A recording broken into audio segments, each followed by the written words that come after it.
Well, I want to thank everybody for coming tonight. Susannah was here, everybody making it out, and digitally mostly. I just want to recognize Rebecca Lukens' birthday is 228 years ago. I don't know, this is a history course, not a math course, but I think it was January 6th, 1794. So about 228 years ago, Rebecca Lukens' birthday. And we commemorate that in a number of different ways, and one of which is the Rebecca Lukens birthday lecture. We're very happy to have Susannah Brody here, accomplished storyteller, and has researched Rebecca, and is going to talk a little bit about Rebecca, and then do a first-person interpretation of Rebecca. And so we're very much looking forward to that. I think it's very apropos, very timely that we talk about the pandemic that we're in, the endemic. Rebecca grew up out in southern Chester County, and then was educated. But her husband, her father, her couple of her sons, and her husband all passed away around 1824. Some of it was flu related. Can't say how much. Maybe not all four, but I think one son had died in childbirth. Susannah may get into that a little bit. But nonetheless, around that time frame, you have a flu pandemic, and people are passing away in her family, and she is widowed and in charge of a rolling mill, pregnant, 31, 3 girls, 1 on the way, and so she's facing multiple challenges that we can all appreciate today.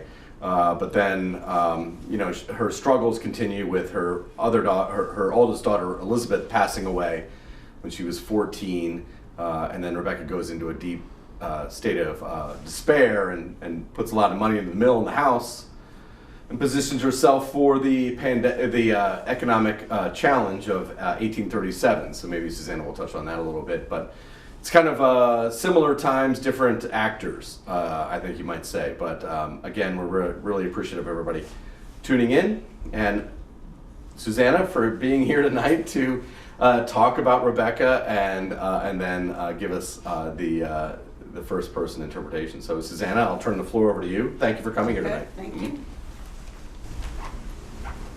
Thank you, Scott.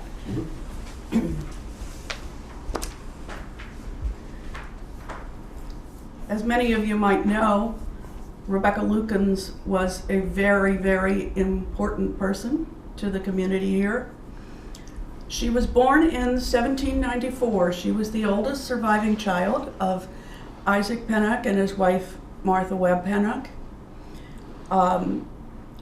Being Quakers, they believed in educating both their boys and their girls, and Rebecca had a strong Quaker education, and additionally actually got advanced education. Most of the girls were finished by the age of 15 or 16, and Rebecca persuaded her father to allow her to continue her studies until she was 18 years old. She studied things like Greek, Latin, chemistry, French. She was quite well educated. In 1813, she married Dr. Charles Lukens, and Dr. Lukens left his medical practice and went into the iron business with his father-in-law. Charles Lukens unfortunately died in 1825, leaving Rebecca a widow and expecting her 6th child at the time of his death. And he requested that Rebecca stay with the ironworks, which she did, and she certainly prospered with that. Well, I first came across Rebecca in the early 1990s when I was studying another ironworks, and I became very interested in her on a personal level. I'm not sure why, but I did extensive research and just became fascinated with the wonderful character of Rebecca Lukens. So about 20 years ago, I developed a first-person program based on her, and tonight I'm going to share that with you. So what I am going to do right at the moment is I am going to add a little costume to this, just to put the flavor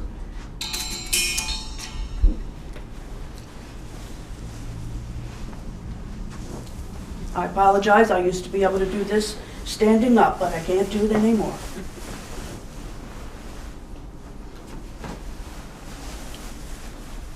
So, what we're going to do, I want you to use your imagination and step back in time to about 1850.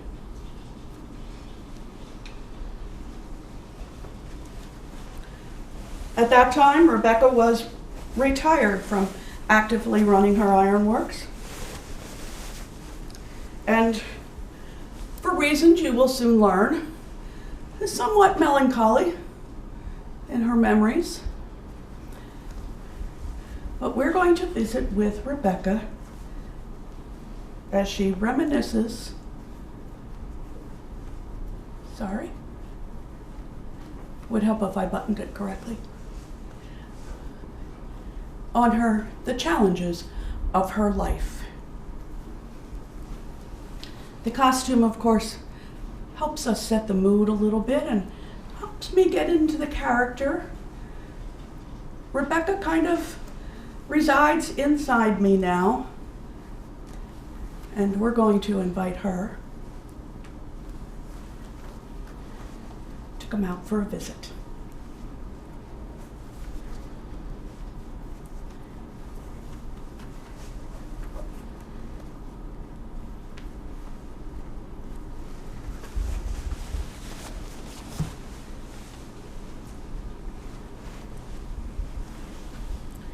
So, we're going to step back in time to Brandywine Mansion, Rebecca's home, and visit with her as she reminisces on her life.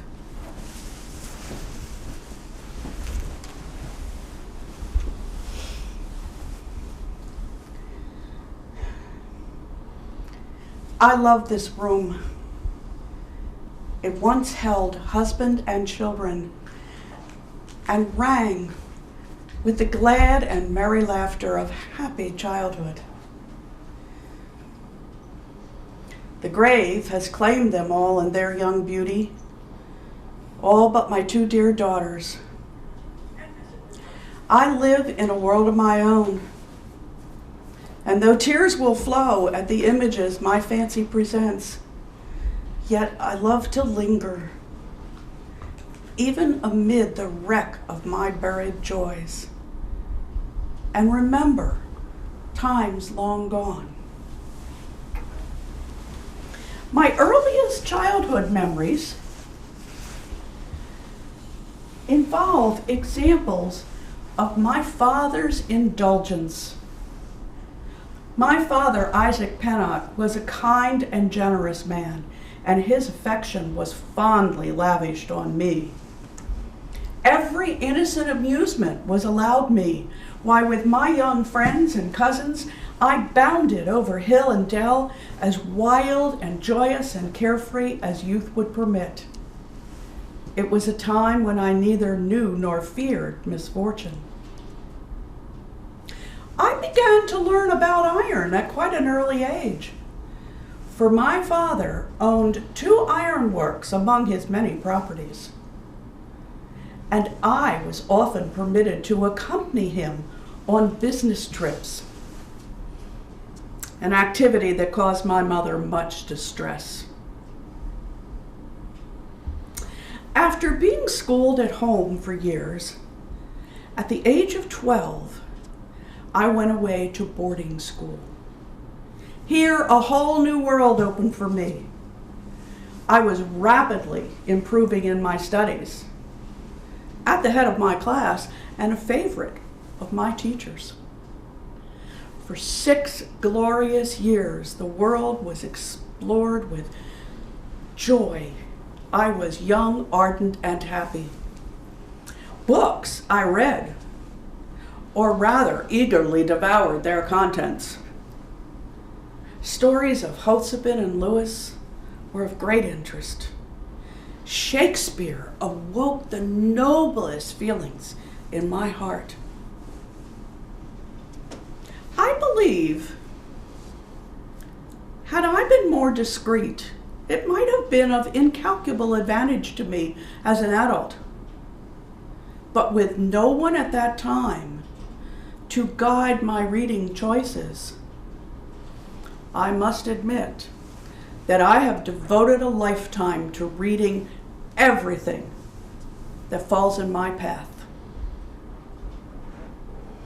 I was 18 when I completed my final school year. My mother was most anxious that I assist her and learn the duties of family. My little brother George was often put in my care. But after a few weeks at home, I prepared to attend my father on a business trip to Philadelphia.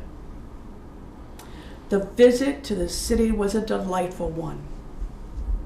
During my stay, Mrs. W., a friend of my mother's, paid a call and introduced me to her companion, a young doctor named Charles Lukens.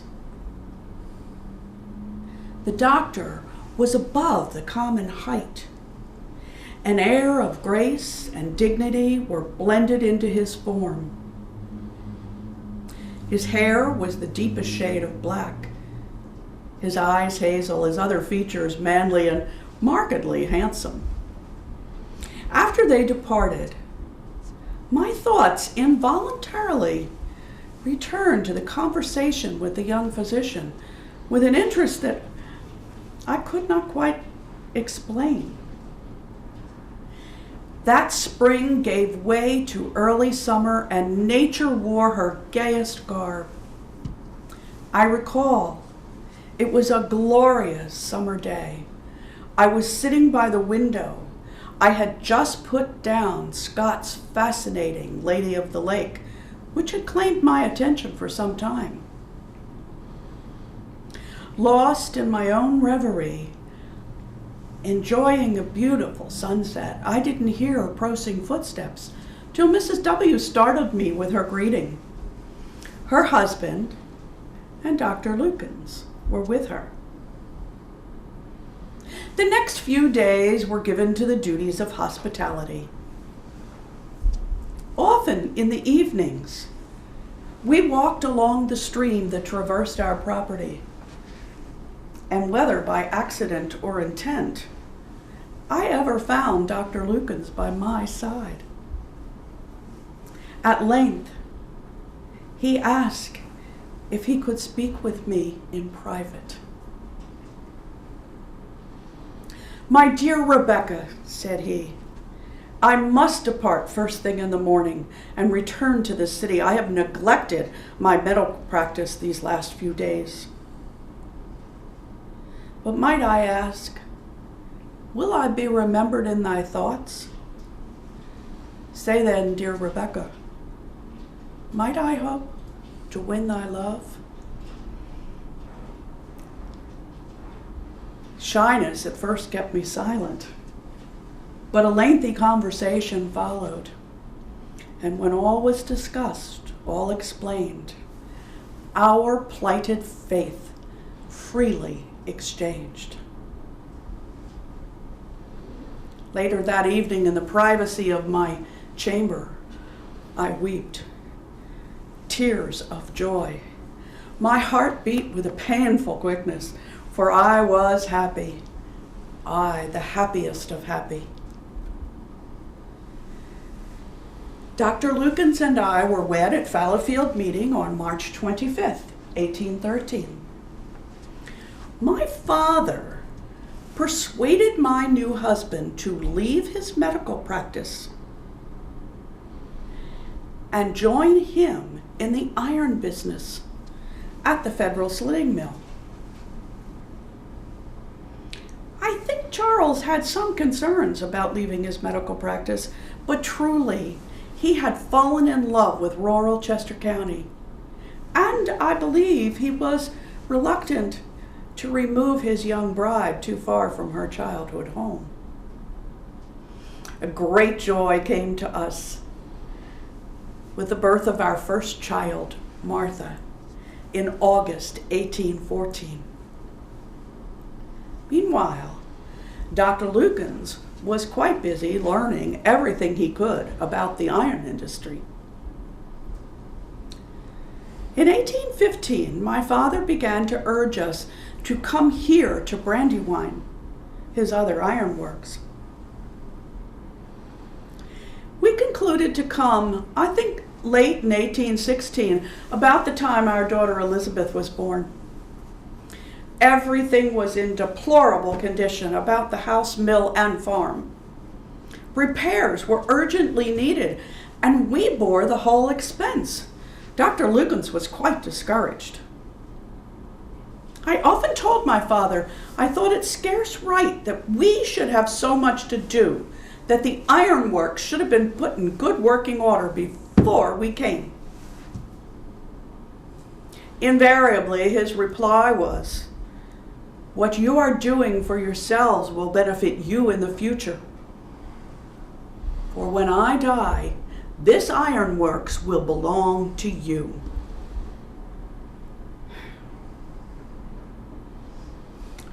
Well, we did all we needed to repair the ironworks. And then in about 1818, about the time our son Charles was born, Dr. Lukens commenced the boilerplate business.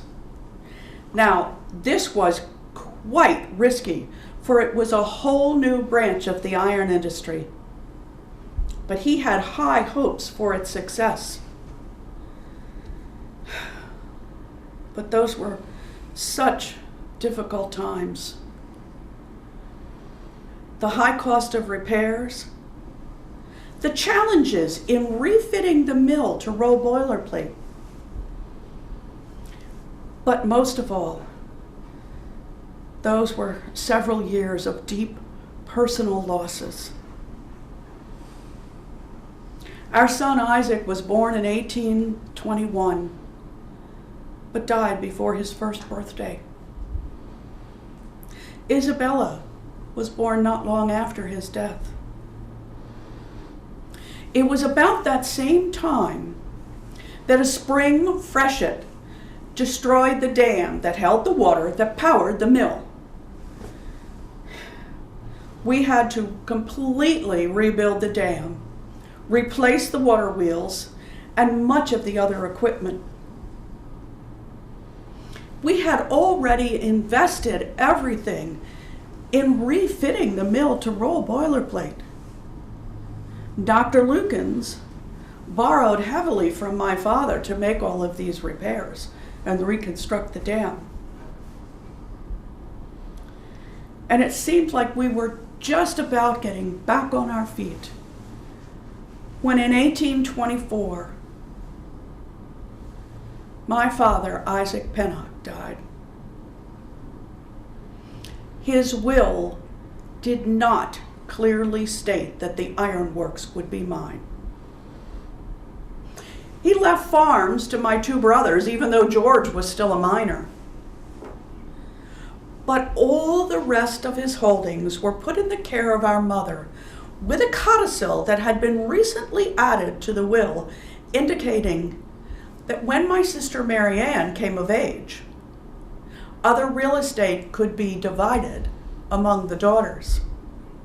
As the eldest, I would have first choice and could choose the ironworks.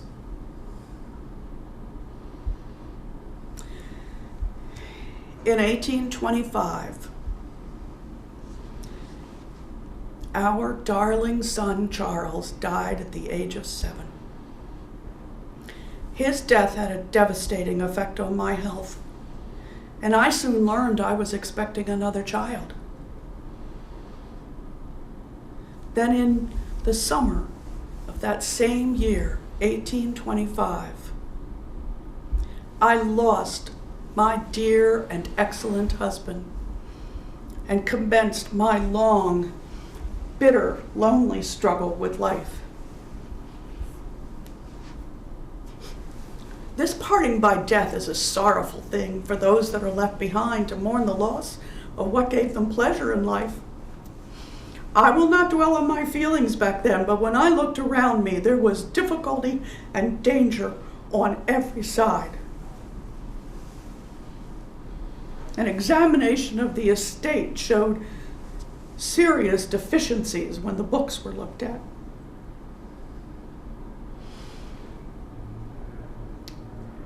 That dreadful year came to a kinder close with the December birth of my dear Charles Anna, my sixth and last child. I was left with a promise I made to my dying husband. Charles asked me to continue with the ironworks, and I promised to comply. Indeed, I knew I must do something for my 4 daughters. And so, with great fear but some courage, I commenced my struggle for a livelihood. I think I must have possessed some energy of character, for I look back on it now and wonder at my daring.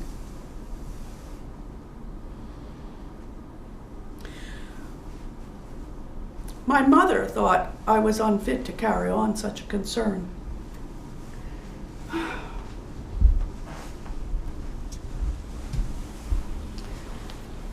Between my mother and me,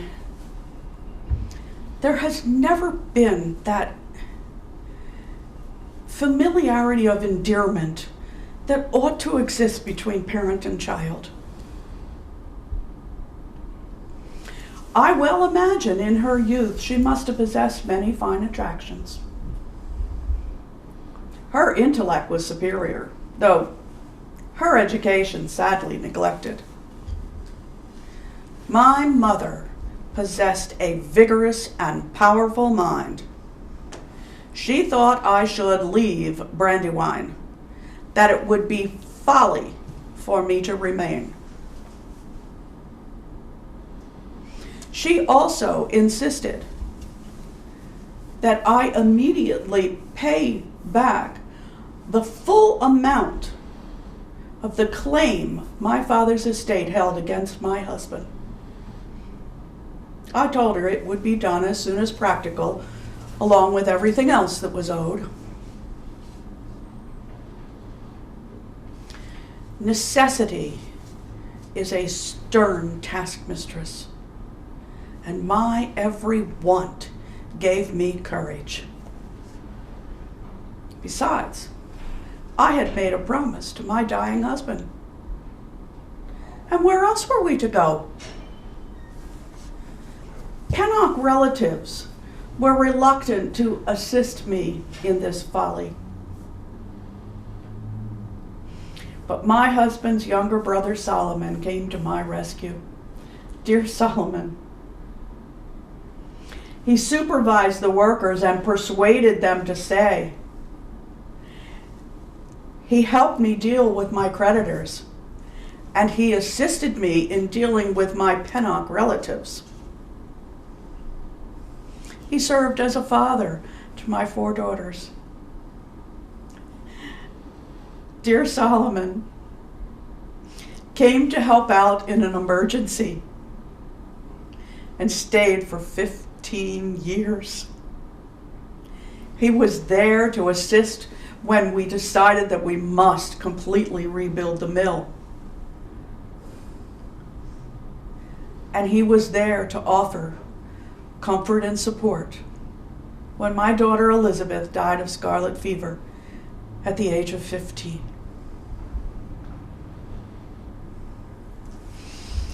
About a year after my sister Mary Ann came of age, I believe it was when she was preparing to wed, my mother decided that it was time to divide property among the daughters. So the Brandywine Iron Works was appraised at its current value, and I became the owner.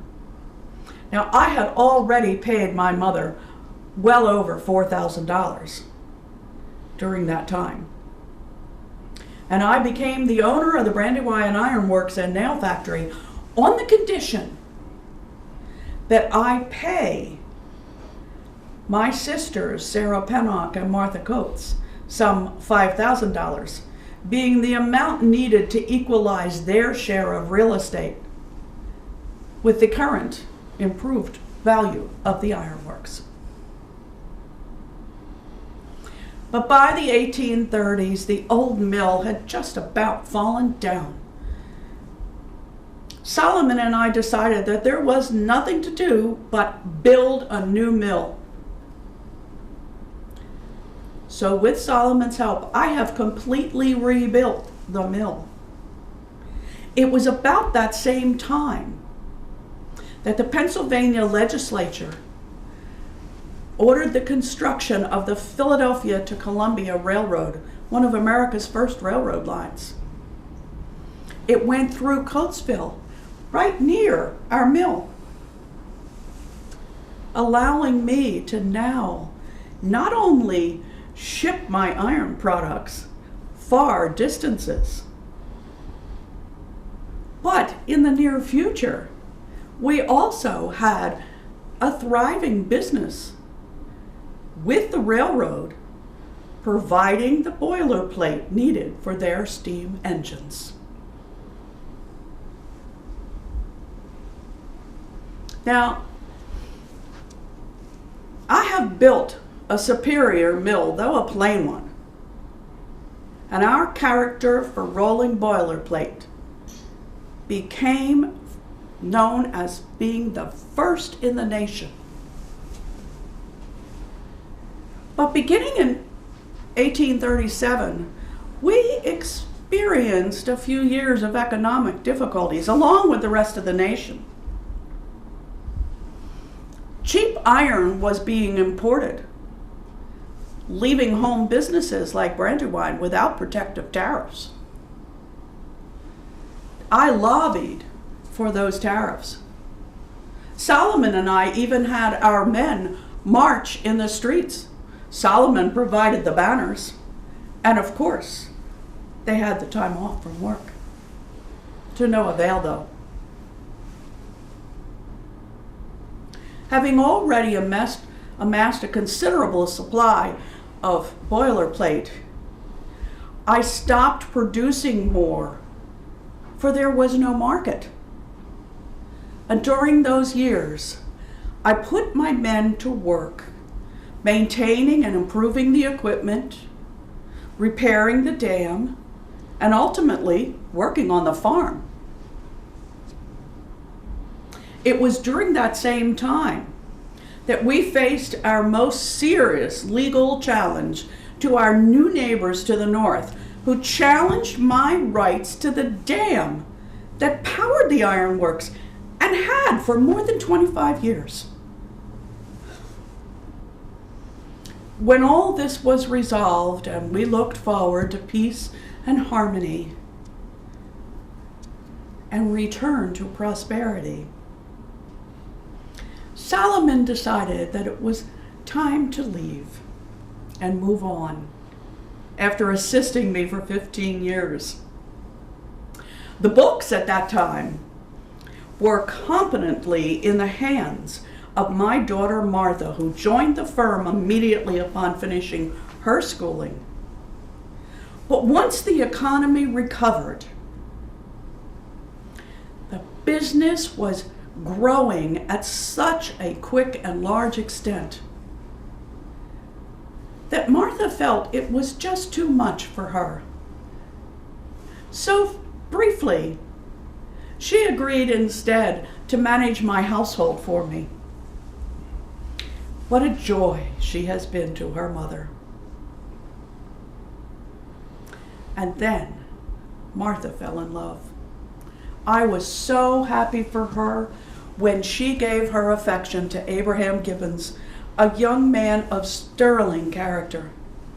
Abraham has joined the ironworks to learn the business and help me out. He has been wonderful. In 1844, my mother, Martha Pennock, died after 20 years a widow. What a shock my sisters and I had when we learned that my brother George was the primary beneficiary of her estate. George, who has squandered his own assets and come to Mother for financial assistance time and again. And I think it would have rendered her quite wretched if she knew and believed all the truth about George.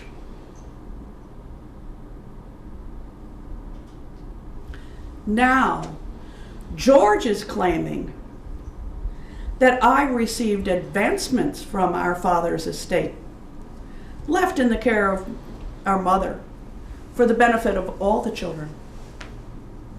How many times must I pay for an ironworks whose value was limited when my husband and I first came here? George is supported in this by our sister Sarah. My mother spent more of her time with me than any of her other children. While we were never close, I always tried to treat her with kindness and respect. But I have recently learned that for years there was a dark, a malign influence against me by those around her. And my being prosperous as the mistress of Brandywine is the cause.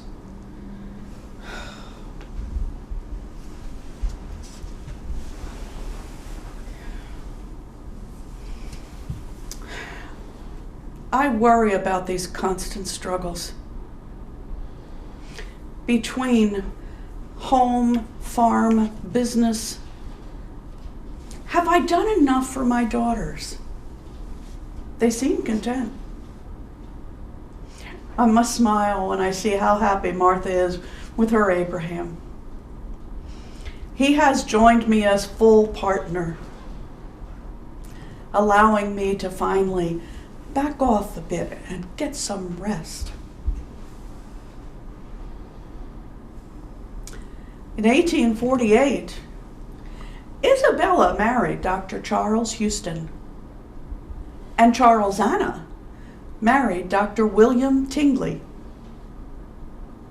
Interesting, is it not, that two of my daughters followed my pattern and married physicians from Philadelphia? Charles Anna was determined to marry her young man, despite my reservations. Dr. Tingley is not as well grounded as my other sons-in-law. Indeed, he seems to live for the day. Dr. Charles Houston is a fine young man. He has also joined the ironworks as a partner, allowing me to finally retire and get some much-needed rest. But I'm afraid, having spent all those years in a state of constant excitement, has had a detrimental effect on me. For now, I spend all my days in a dreary and monotonous manner. I have to find a way to pull myself out of this lethargy. It gives me too much time to think about the great sadness that has come upon us. Several months have passed since I lost my dear Charles Anna. And in that time, what sorrow have we known? She left in my care the darling babe, Annie, whose life was purchased with her own. And dearly do I love my little baby. Although Dr. Tingley agreed that Charles Anna asked me to care for the babe, still I worried how he might interfere. And my concerns proved to be well-founded. A friend of mine learned by accident that William Tingley, had petitioned the Orphans Court in Philadelphia, where he lives, seeking full guardianship of his daughter and her estate. I was unsure what to do. My brother-in-law, James Penrose, Mary Ann's husband, and my attorney, said, "I know what they can do, Rebecca. Offer Bill Tingley a sum of money to relinquish his rights to his daughter. It need not be a large amount either, for he is always out of pocket." And so it was done. I offered Dr. William Tingley $500 cash for his daughter. And he accepted. Though I'm delighted to have my Annie, I cannot understand how a father could do such a thing. Would he have done that? I think not. Still, I worry that he will interfere. He has visitation rights, although we seldom see him. We see more of his parents. Little Annie is visiting with her paternal grandparents just now. Annie, what a beautiful, happy child she is. The dark, lustrous eyes of her mother beam at me from her pretty little face. Annie will now be the one to cheer me when I am sad. But I do tire easily these days. Annie will be returned to me soon. I really must rest and be prepared for her return.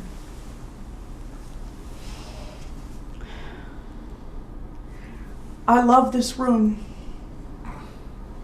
It once held husband and children and rang with the glad and merry laughter of happy childhood. Perhaps with Annie, I will see that once more again.